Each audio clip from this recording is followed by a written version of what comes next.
My biggest secret is that I let someone take the blame for something I did. This is a confession I've never told anyone, and honestly, I don't think I'll ever forgive myself for it.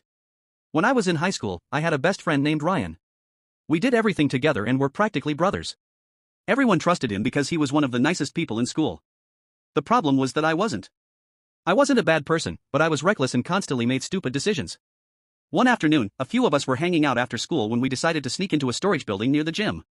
We weren't supposed to be there, but we thought it would be funny. While messing around, I accidentally knocked over a shelf that contained expensive sports equipment.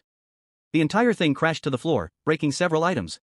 The damage was worth thousands of dollars. The moment it happened, panic took over. We heard teachers approaching and ran out of the building.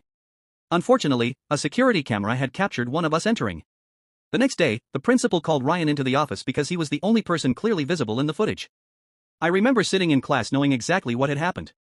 I could have stood up and told the truth. Instead, I stayed quiet. Ryan denied damaging anything, but nobody believed him. Since he was the only person identified, he was suspended and forced to pay for part of the damage through a school repayment program. His parents were furious. His reputation changed overnight.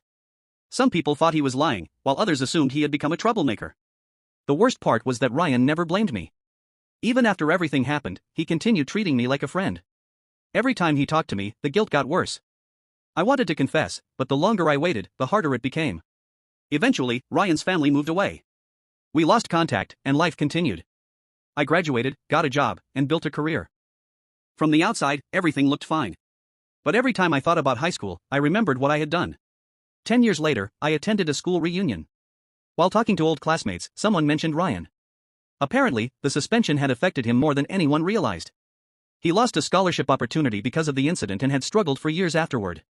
Hearing that felt like being punched in the stomach. For weeks, I couldn't stop thinking about it.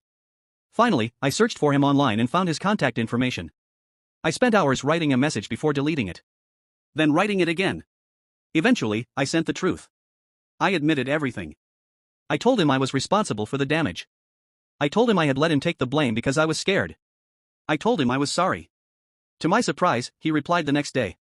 He said he had suspected the truth for years but never had proof. He told me he was angry, but he also appreciated the confession because it finally answered questions he had carried for more than a decade.